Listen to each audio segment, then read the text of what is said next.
Así mismo, señores, aquí estamos en el programa From the Neighborhood. Bienvenidos, sábado, 11 de la mañana es tu hora favorita para este programa. This is your time to spend it with me and your neighbors, getting to know who lives on the block, who lives in that zip code, who lives in the borough, in your city. Why? To get us to connect with one another, to break apart the stereotypes, the preconceived notions of already saying you know a place. You know who comes from there and what moves in that area. You don't. Not until you've spoken to everybody on the block. And on this program, we're on a mission to seek out who these people are because we're doing lasting and impressive entertainment, which is the type of entertainment you go and seek when you're looking for inspiration, motivation, and it's happening on your block.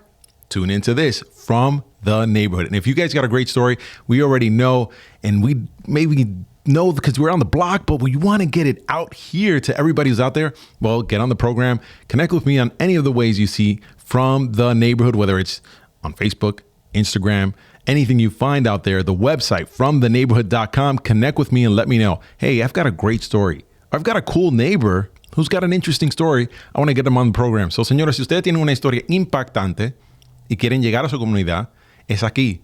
Cuéntame la historia. Mándame los mensajes. Dígame, oh, Anthony, mira, me interesa mucho contar mi historia. Esto fue lo que me pasó cuando llegué a este país o lo que sea. Aquí está su programa, señores. Y si usted es un negocio y quiere estar conectado a la comunidad, well, the best way to connect to the neighborhood is being in the neighborhood. And if your business is from the neighborhood, there you go. Advertise here. Nosotros tenemos una audiencia tremenda que te está escuchando and they want to connect with you, your business, and find out what you're all about. Myself, my team here at Latino Mixx, we can put that together for you guys. Whether you guys want to run ads and run 30-second commercials, or you want to go ahead and be part of the program by sponsoring some of the activities that we're up to here, plenty of ways you can get involved. That's connecting with us here at Latino Mixx, and myself included. Look up From the Neighborhood. And lastly, if you want to represent your neighborhood, what makes you? Check out the Elements collection. It's at the store shop.fromtheneighborhood.com. Once again, that's shop, shop.fromtheneighborhood.com. Ahí tenemos lo que puede representar su vecindario. You got the cool shirts. I'm wearing the retro shirts. I'm going to be bringing these back. These are the retro edition straight prints. And then we've got the new ones that have come out in the Elements collection. Looks like the periodic table, taking you back to science class. And you got those for Brooklyn, Manhattan, Staten Island, all the boroughs, and Long Island. And that's what's up, guys, because we're here on this program, and we're having a lot of fun with people that are right here, right next door, with amazing stories. And this time, I'm going to go back to Queens. I was in Queens just a little while ago. I always go back to the boroughs. Wonderful, diverse place. There's a lot going on. I've got an award-winning producer here in the studio, multi-award-winning producer, and he comes from, well, his family. He was born here, but his family, la familia, llega de un lugar muy bonita, una tierra bellísima. Ustedes lo han escuchado muchísimas veces, and sometimes this place gets a bad rap because people only remember the baddest of all guys who was walking this earth, Pablo Escobar. Well, you know what? That's a preconceived notion and a stereotype we need to break, because many superstars have come out of this wonderful country. And this gentleman here, first generation American who's from there, their parents are from there, he's lived there, has done many wonderful things here, there, and many other places. I just mentioned one thing. Multi-award winning producer is just one part of who he is. So nosotros tenemos muchas dimensiones de nosotros mismos, igual los vecindarios, así que no lo podemos juzgar. But I do want to start off with a great song for these people. That's their country. We all know we love this place. And this is a song that's going to tell you where it's from. I haven't said it yet. No lo he dicho. Pero ustedes lo van a adivinar porque es la Orquesta Guayacal para que ustedes oigan, miran y vean. There you go. Let's do it. De regreso con Anthony from the Neighborhood. Sí, aquí regresamos. We are back to the program. And if you can't figure out where we're from, I'm just going to drop it out there and put it there. It's Colombia. Señores, estamos hablando de Colombia, el país muy, muy bello. Un país que tiene tanta diversidad en su ecología, en su gente. And we're not going to speak to somebody who's from Cali, Colombia, but their family is from Bogotá, Colombia. But that's a song that's like a national anthem. Anytime you hear that song, you're already connecting and every Colombian is on the dance floor. So, hablando de eso, señores, we are going to get into a topic which is about somebody's life. Este programa siempre tiene siendo la vida de una persona y la diversidad que llevan en esa persona. O sea, todas las cosas que han hecho en su vida, todos los cambios, las evoluciones, we are witnessing that when we have somebody on this program. And I'm proud to welcome somebody to this program who I know very well, who's given me plenty of advice in all the journeys that I'm having. And with all due respect, this person shouldn't really have the time to give me the advice. If I tell you the things that they've done, they're an award-winning producer. They've developed a documentary that's encompassed over 20 countries just in Latin America. Without saying where he's traveled to, imagine, you add it up, there's probably 30 plus. And he's also heavily involved in sports, football specifically. So, señores, dale una bien grande bienvenida. A big welcome to Renzo Devia. Welcome to the show. Thank you. Thank you so much. Thank you so much for having me. Yeah, man, I'm glad to have you. And, you know, if you guys are all looking right now on video, there's a big trophy in front of you. No vamos a ignorar lo que es esto, señores. This here happens to be something that you worked really hard for. We're going to address it later. But as we get into this, I'd like to take people back to where you started. ¿A dónde comenzaste? En la casa donde tú abriste tus ojos, right? The house you opened up your eyes, New York City. Well, I was born in Elmhurst Hospital. My family lived in Corona at the time. But my parents are originally from Bogota. So when I was born, they didn't have their papers. I guess their visa must have expired. And believe it or not, 4 months after I was born here in New York, we all got deported back to Colombia. Wait, this is a little strange here, porque él nació aquí, teniendo 4 meses, quedó siendo deportado. Mis padres. It's kind of strange. You never think about that, right? 1973. Yeah, you're born here in the U.S., but what are they going to do with a 4-month-old? They're going to send you back with your parents, right? Of course. So you're considered an American citizen. Your parents were not. But this didn't stop it at all because you're back here. Your parents have been back here. We're talking back in the 1970s when things were different. Yeah. I want to illustrate this to everyone because la gente hablan de la deportación como que solamente ahora es lo que está ocurriendo. Estas personas fueron deportados en los 70s. How did they deport you guys? ¿Tú te recuerdas? ¿Te contaron tus padres? No, my mother told me she was in the subway. Actually, I was with her as a baby. And the police randomly stopped her and they were asking papers, just like profiling, we call it nowadays. And she didn't have all her papers updated. So they got her information down and basically they followed up. And they said, you guys are not supposed to be here. You guys have to go back to Colombia and go through the process of getting your papers. My parents were like, okay, well, how do we do that? They said, well, your son was born in the United States. And back then, if you had a child born in the United States, they would give the parents green cards or their visas to become U.S. citizens or residents, let's say it like that. So that's what happened. But it took 4 years. We lived in Colombia. My first 4 years of my life was in Colombia. Por eso es que yo hablo bien el español. Pues den un poquito. Listo, no hay problema. Sí, nosotros vivimos en Colombia los primeros 4 años de mi vida y mi papá dijo, bueno, vamos a volver a Estados Unidos porque tenemos una gran oportunidad aquí. A vivir en Estados Unidos, podemos ganar más dinero, tener una buena educación para mi hijo. Y mi papi dijo, bueno, nos vamos para New York. And we came back to New York and we landed in Hillcrest. 4 years old. Yeah, 4 years old. Is that right? 4 years old? Yes. So a los 4 años que tú llegas aquí a los Estados Unidos, you obviously have already started to speak. You're speaking Spanish. It's fluent. It's flowing. Sí. How did you adjust? Talk to me about, we're talking in the 70s. So if I calculate correct, 1977, 78, probably not as many Latinos around you as there was, or there is today, I'm sorry. How was that adjusting in school? Well, I remember one of my first friends was Dominican. And he used to speak to me in English, but also in Spanish, So all of a sudden we started, to speak Spanglish, I guess you could say. And that was the introduction for my English. Of course, I had friends from Japan. I remember I was a little kid. I remember Japanese, Jewish, one from Guyana. They obviously spoke English. So I kind of had to force me to learn English. But I also played a lot of baseball and softball. I started playing when I was a little kid, I remember. And everybody spoke And sports is English. like music. The language is universal, You pick it right? up, So ya uno conoce el deporte, ya como que sabe cómo jugar el juego, aunque sea de otro país y hablando otro idioma. I think that's why like soccer, for example, is one of the most, popular sports. Universal, right? Si nosotros estamos mirando aquí desde cuando tú eres pequeño, ¿cuánto tiempo te cogió a aprender inglés? ¿Cuánto tiempo te cogió a acomodarte a la cultura de aquí? Because adjusting to the culture shock, right? From Colombia here, Bogotá's a big city, but again, the biggest and baddest of all cities is New York City, right? You get here to Queens, the most diverse borough, but what difficulties did you find? Well, first of all, my father made it very clear. He said, en la casa se habla español, no más. Vamos a ir a salsa, vallenatos, vamos a comer comida colombiana.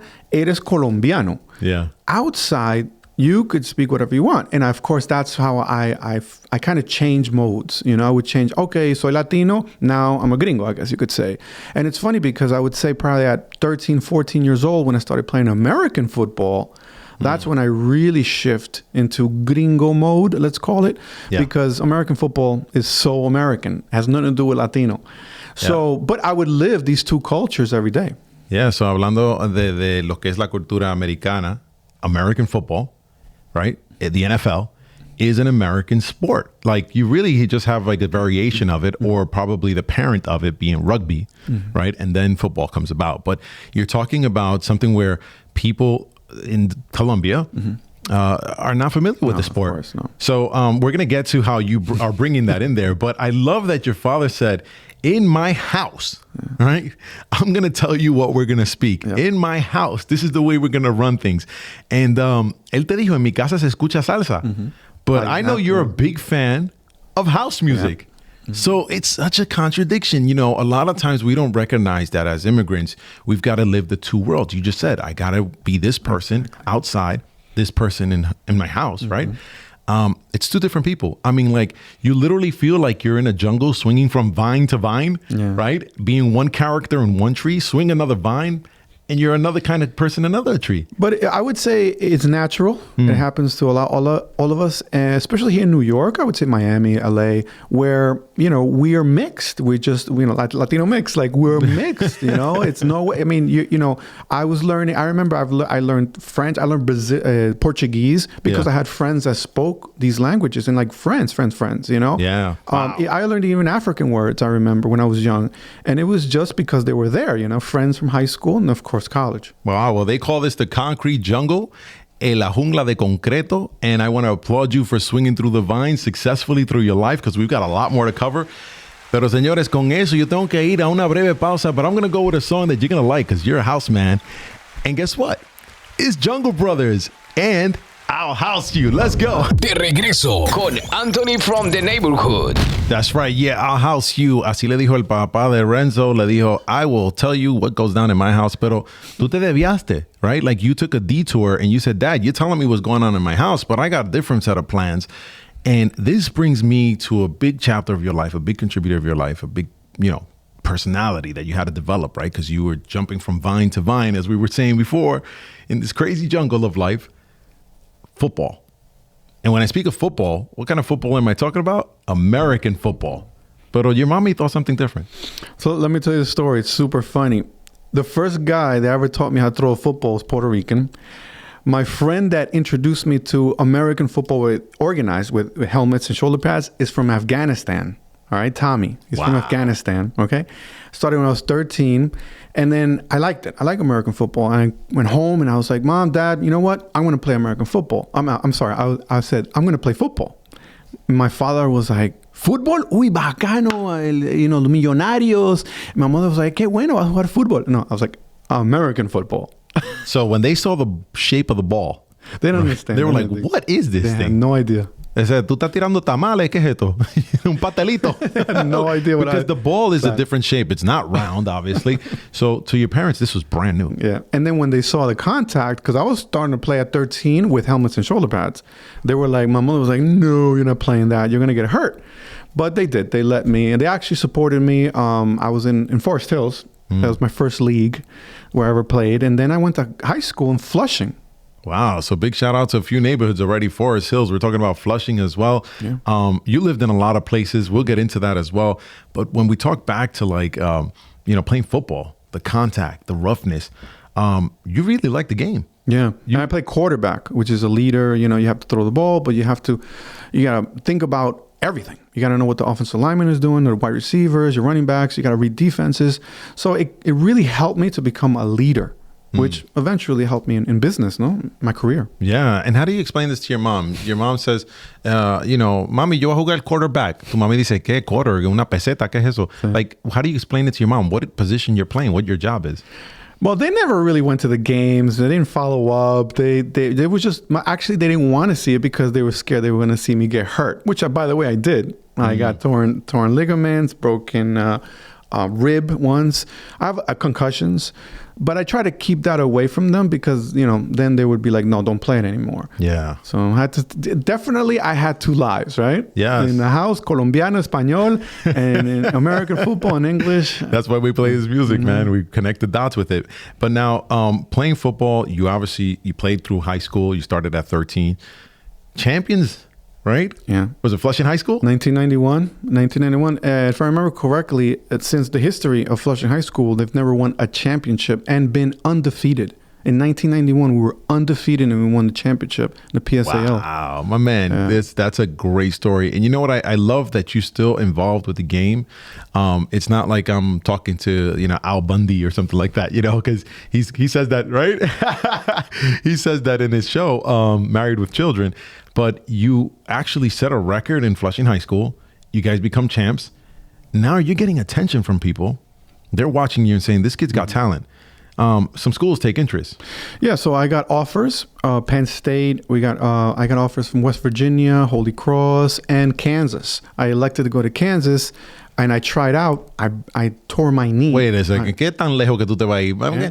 This guy goes from New York City at 18. to Kansas. At 18. You're 18 years old. I mean, if I tell you the story, my car was typical Latino. Wow. Okay, low to the ground. Rims. It said Latin style. In the front. Yeah. I had neon plates. And you drove to Kansas? And I had the el baúl, the speakers. That was typical Latino from New York. ¿Y la ropa dónde la pusiste? Yeah, no, in the back seat. So I got to Kansas and everybody called me New York. You're in New York. New York. Yeah. So I was out of place. In Kansas, I was out of place. Yeah, you're not in Kansas anymore. Exactly. So it didn't work out. I came back to New York. I ended up playing semi-pro football for the Bayside Raiders, another neighborhood. But then I took, school seriously. And so something happens here. Something this is very pivotal. And I want people to understand this because when you're in high school, you think you're invincible. There's nothing going to stop you. And you kind of put your eggs in one basket. Correct. Sometimes you have the car, like you said, Latin style with the big rims. Yep. And that's what's carrying you through being the coolest guy in high school, the most popular person. Or it's the sport, whatever the case is. I want the kids who are out there who are listening, if their parents are listening, to have a conversation and sit down and basically realize, like, listen, there's a lot more to life than these 4 years. What is it in life, Renzo, that you saw in those 4 years that you said, you know what, I'm not going to commit that mistake again because I thought I was here and I wasn't. I let it get to me. I let it get in my head. I let it blow me up and make me feel like I was somebody else. What could you tell kids now that they can diversify themselves and not find themselves in that trap? Well, I think it's hard because when you're 18, your life is what it is at the moment. Either it's music or fashion, or in my case, American football. You don't think about the future. For example, working, saving money, having a career, having credit. You don't think about that. You're just thinking of the next step. So I was one of those kids. I didn't think of the next step. And the next step is always to have a backup plan. You have to have a backup plan, especially if you do something like sports or you want to be a musician or what. You got to have a backup plan because there's a big chance you're not going to make it, to professionals. Yeah, every day something new and every day something Technology, can happen or something changes. Señores, estamos hablando de que usted tiene que tener ideas para tu futuro y especialmente a los jóvenes. Cuando están en esa edad de high school, se creen invisibles.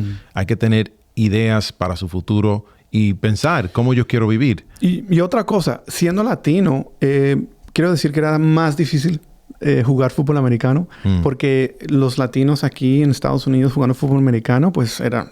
No se escuchaba. Imagínate. Sí. Entonces, también siendo hispano aquí en Estados Unidos, pues uno como que no ve esas oportunidades, no ahorra su dinero, no tiene que... Vemos las estadísticas que dicen, los hispanos hasta ahora están un poco atrás lo que es la parte económica o social de Estados Unidos.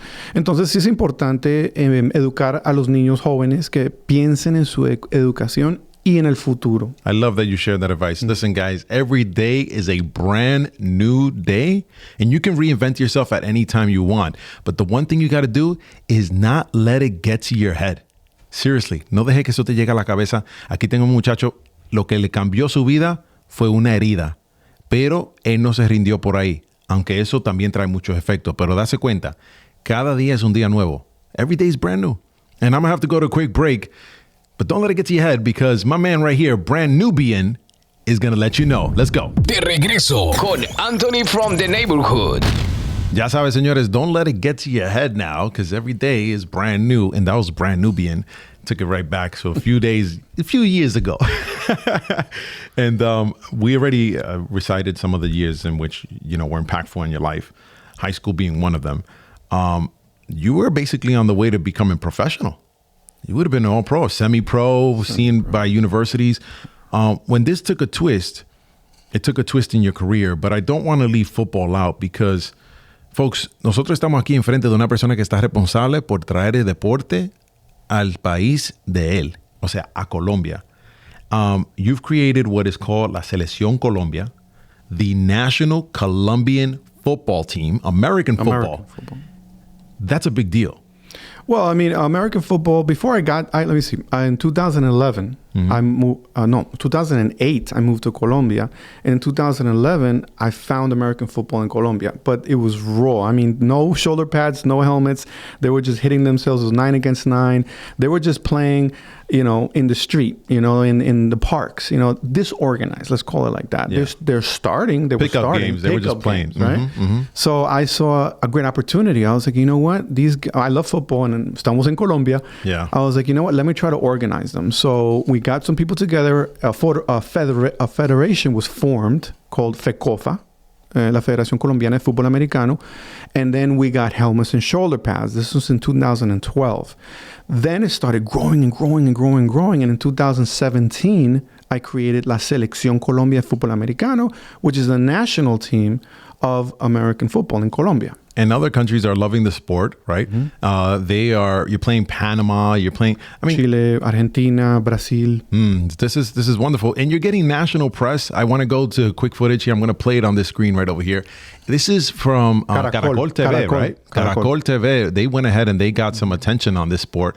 And I just want to kind of get an introduction. By the way, you guys look super amazing. Love the uniform. This is from a show called Los Informantes, which is, let's say, like a 60 minutes, like a 2020 in Colombia. Really? Wow, this is pretty cool. So I'm playing this right here. Desconocido, que practica desde que tiene memoria y que ama con locura el fútbol americano. Es tal su pasión que con mucho esfuerzo formó los Cóndores, una selección Colombia de fútbol. Un equipo atípico que wow, you guys look really cool with the uniforms. Yeah. Kind of made here in New York. Sent them to Colombia. Helmets and all? Yeah, we had to ship helmets, of course. Wow. There you are.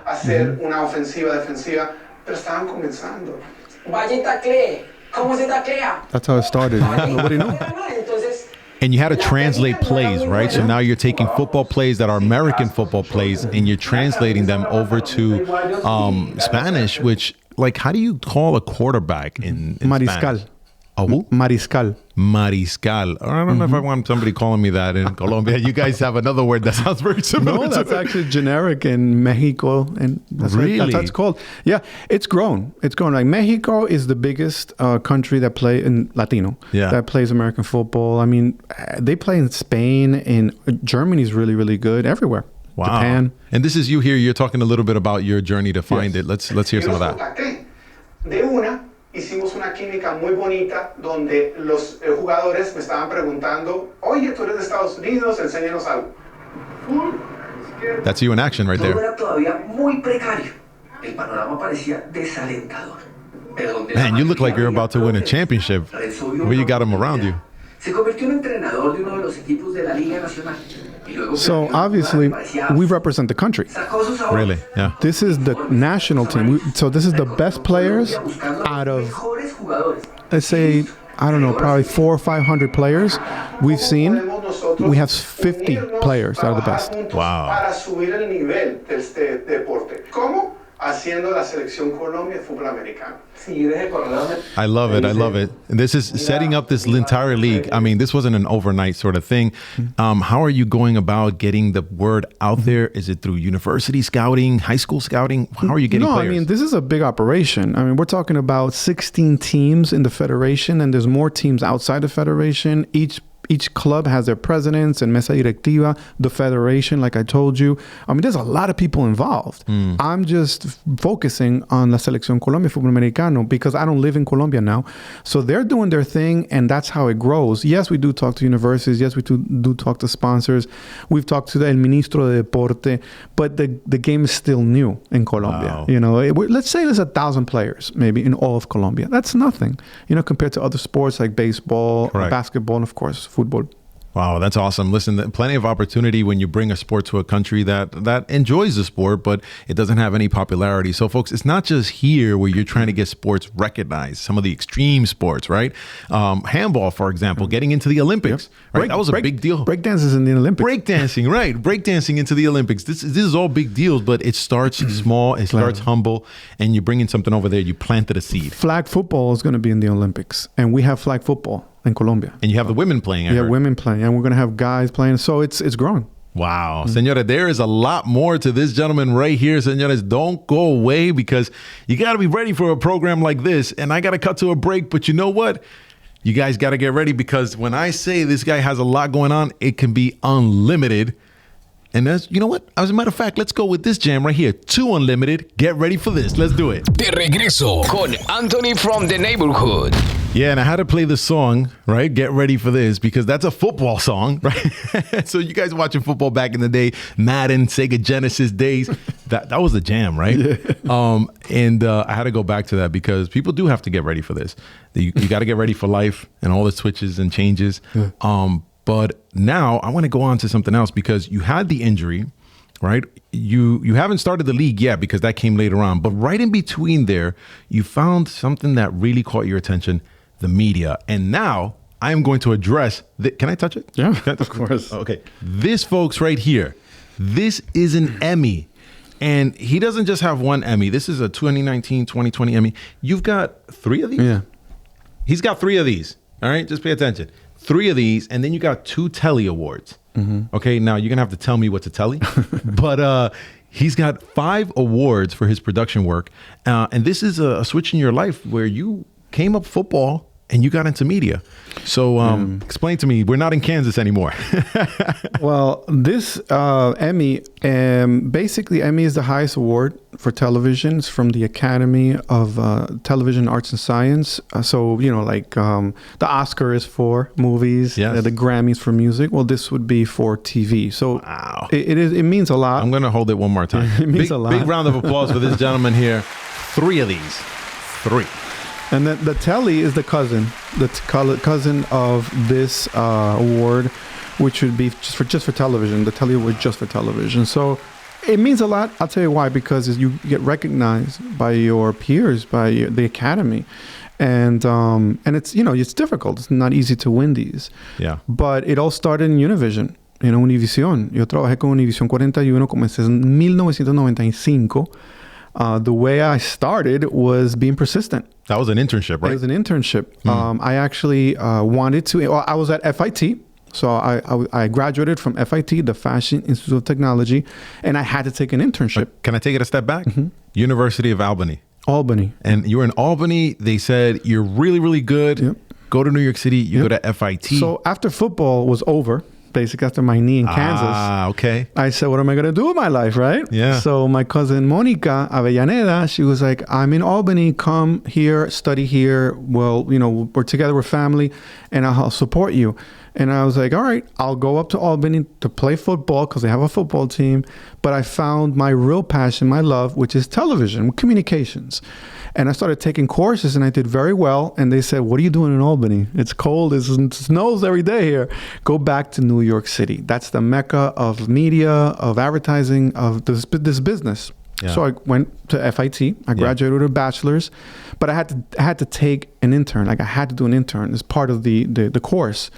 So I said Univision because my parents, they used to watch a lot of Univision, right? Ya todo el mundo sabe que Univision manda en la casa hispana. So claro. This was an opportunity for you. It was much bigger in Telemundo than nowadays, for example. Yeah. So I said, let me try. So I got a phone number through a friend and never picked up. They never picked up. And I called. There was no emails. Well, I don't know. There was no emails back then. It was 1995. The only way I could communicate is calling. Finally, somebody picked up the phone. Miriam Ayala, which is a reporter. I said, hola, ¿cómo estás? Quiero hacer una práctica. I want to do an internship there. She said, I'll put you on to somebody else. She put me on. I went for an interview. He said, nah, not here. He was a producer for Sábado al Mediodía. It was a TV show. He goes, no, you're studying communications. Sábado al Mediodía. That's Celine Toribio, right? Toribio. Yeah, Yep. Big show. Very popular. Big show. A lot of artists. They put me onto the promotions department, which my boss became Miriam Coleta at the time. And she hired me as an intern. 6 months later, they hired me as an employee. Wow. And that started my career. I started writing, producing, directing. And later on in life, I learned how to shoot and edit. So, escritor, director, productor, allá en Univision, todo comienza con como un pasante, because he's just there doing an internship and you learn all of this. But you go on to make this an entire career. We're obviously seeing proof of that here. Yeah. I want to talk about something really big that you did because, you come from a situation where, it's scrappy. The whole time it's scrappy. We get here, we're trying to figure out a game. We're trying to figure out the language. You figure out the language, you put it all together. I speak English. You figure out the game, you put it all together. I'm playing football. I might just get, pro, right? I'm semi-pro. You get the injury. You go back into something, you figure it out. Hey, I'm going to go with my cousin. They play at University of Albany. Maybe in Albany, I'll start brand new. Your life takes a turn. Internship. It's scrappy. You're putting things together. And now, it's like gringo, hispano. You see how it's shifting over? Yes, and you're constantly like keeping the stuff together. Like you got some sort of glue. I got to tell you. Una buena pega para mantener tantas cosas cambiado y seguir tu curso. But then you get together with friends, scrappy again, but you develop something amazing, American Latino TV. Actually, Urban Latino before that. Urban Latino before that. Yeah. So Urban Latino TV, American, and there was Latin Nation too, right? Yes.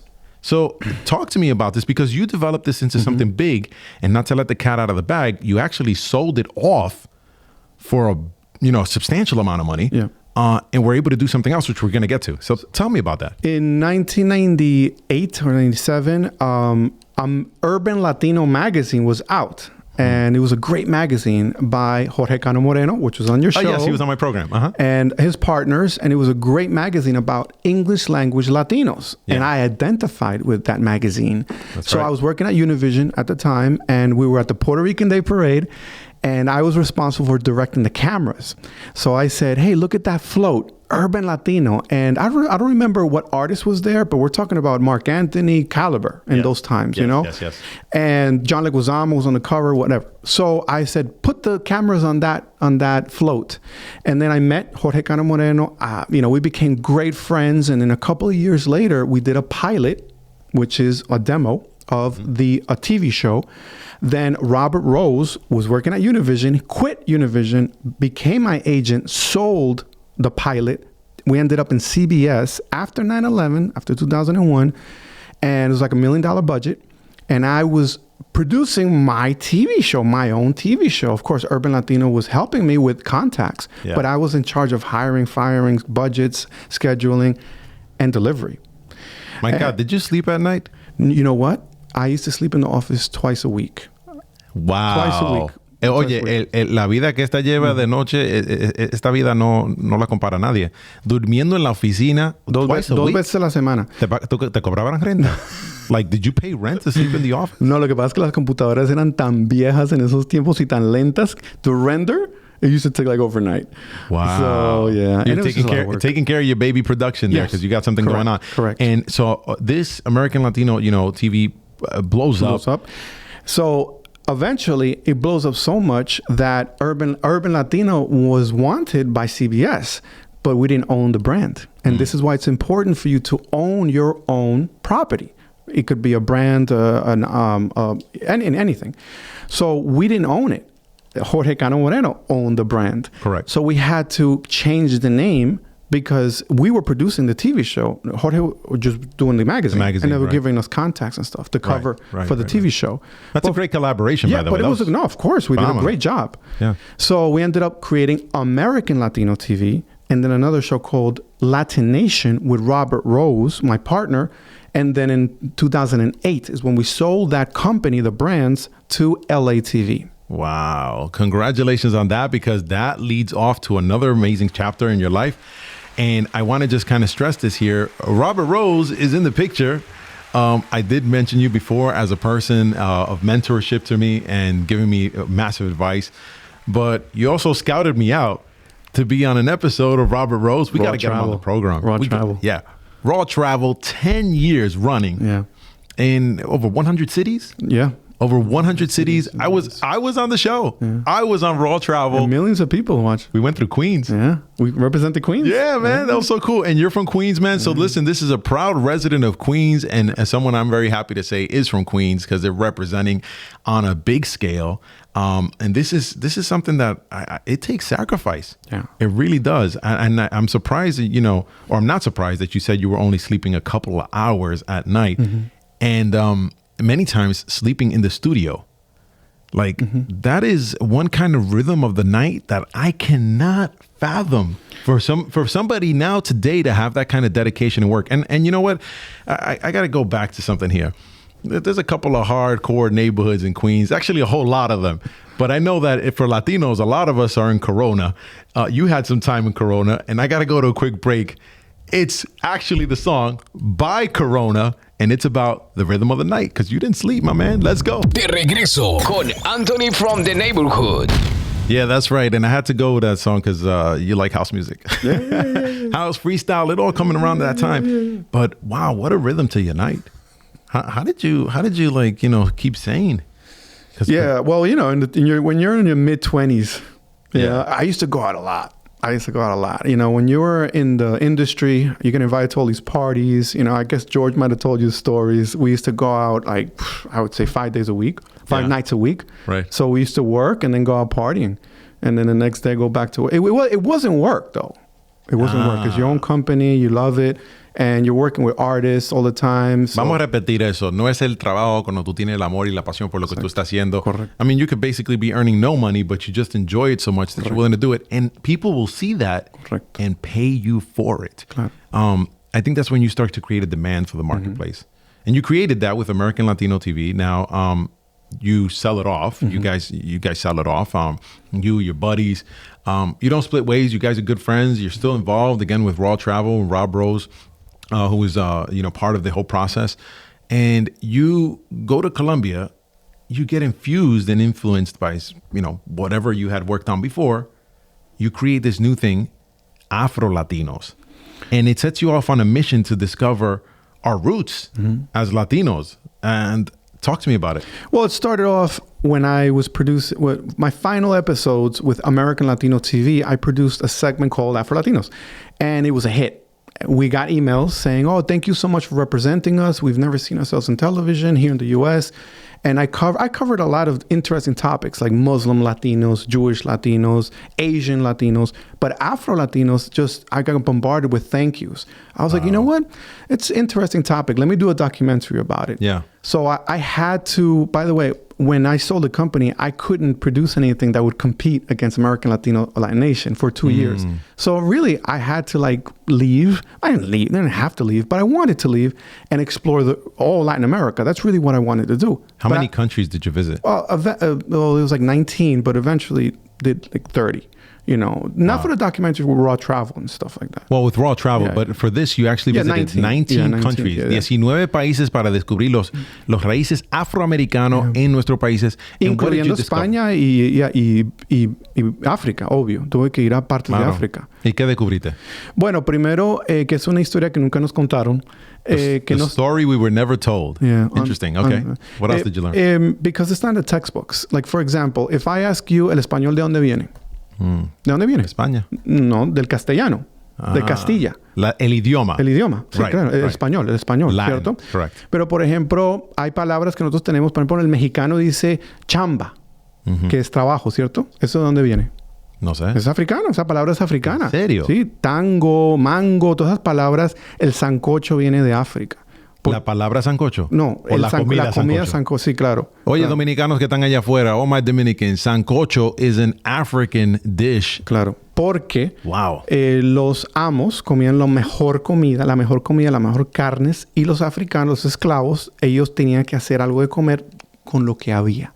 Papa, the scraps of the meat, yeah. Of course. El mondongo. So you're talking, these are the things you've learned. I learned, yeah. I had to investigate. As you visited 19 countries and developing AfroLatinos. Let's see a little bit here. You've given me this promo that you guys have. It's about a minute. We'll go through it real quick. I want to see what's it about. Over 12 million enslaved Africans were forcibly brought to Latin America. Do you know that history? I think there's widespread ignorance as to whether African Americans know about this history. No, I frequently get presentations. Mexico. Yeah, that's Mexico. Now, he's Mexican. Yeah, of course. So this is a Mexican who looks African American. 5 years in the making. Claro. Now, En todas partes. Can you name me some of the countries here? Obviously, I'm seeing... Bueno, es Panamá. Esto es en el Chocó, en Colombia. Esto es en Uruguay. Esto es en Cuba. wow. Fui a todos los países, menos El Salvador, y no fui a Paraguay. Esa es la República Dominicana. Dominicana. Esto es, mira. Dominican Republic is there as well. Ese es el borde de la frontera a Haití. Yes. Hundreds of interviews and exclusive footage. So obviously it talks about a lot of 50 million topics. AfroLatinos. Correct. You have cultures, you have foods, you have beliefs. Religion, educación. Panamá. Panameño. Yes. ¿Dónde vienen? ¿Qué representan y cuáles son sus planes a seguir para el futuro? AfroLatinos tells the story of the African diaspora in Latin America. So, AfroLatinos, the documentary series. I Stay tuned. Wow, that's very cool, man. Very cool. I would say the initial, I guess, reason why I did this is because there's a lot of racial discrimination in our countries. Dominican Republic, we know we have issues with Haiti, pero en Argentina, que hay afros. En México, en todas partes hay afros y son discriminados, ¿ves? Pero son del país, o sea, son nacionales, they're citizens of each country. Yeah, it's like you're cutting off your other arm, right? Exactly. So what are you doing? Exactly. So there's a parallel. I agree. There's a parallel with the discrimination here in the United States with African Americans. And I thought it was interesting to tell that story, to give a voice to AfroLatinos. It's what you said, la historia que no nos contaron. And I believe that if there's a story out there and it's not being told, it becomes the unpopular truth.